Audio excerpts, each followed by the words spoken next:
before the settlers came, the European settlers came to Canada, the Indigenous people felt really good about sex.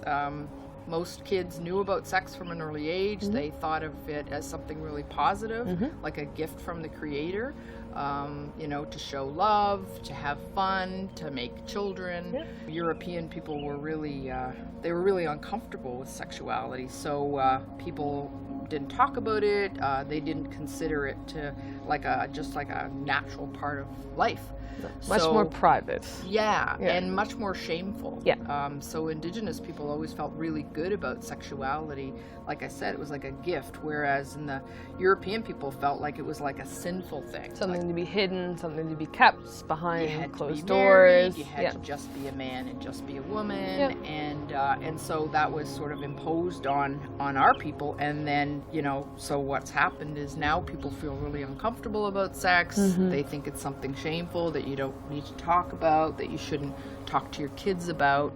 It's interesting to me, and I think there's a real desire for many people, and I certainly see women at the forefront of this, of wanting to reclaim and to have conversations and to feel comfortable having conversations, but in a way that's meaningful and in a way that really just works and starts to be blended again into just being a part of who we are, that we're not just educating in our schools, that we're not just having the talk, that those teachings around who we are as individuals is just supported and embraced from the time we're young.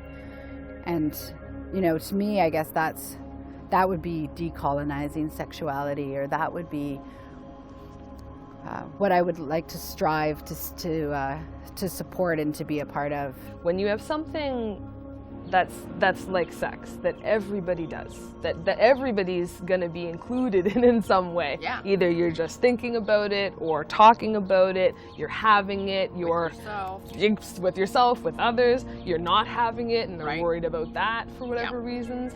Not being able to be quite so open about something that everybody deals with would be, it would cause a lot of problems. Yeah. In some ways you go, oh, okay, who's to talk about this? Like, as a heterosexual woman, do I talk about two-spiritedness?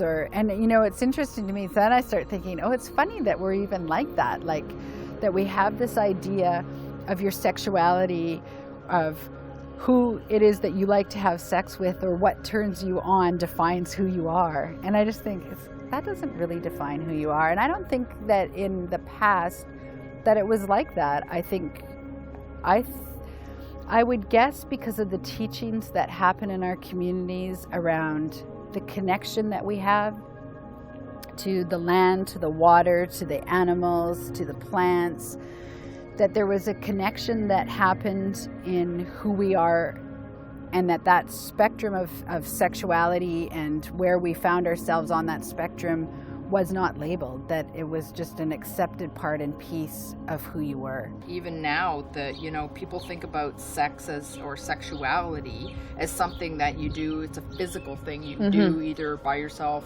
or with somebody. They don't think about it like using an Indigenous or Aboriginal model of health and wellness as like spiritual, emotional, mental, and physical.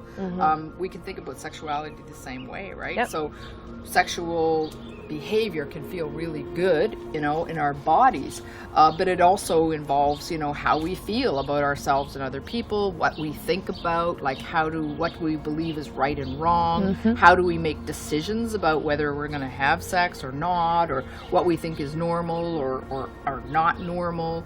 And then even sometimes, I know that you can, you especially, like you're able to make like a spiritual connection with people.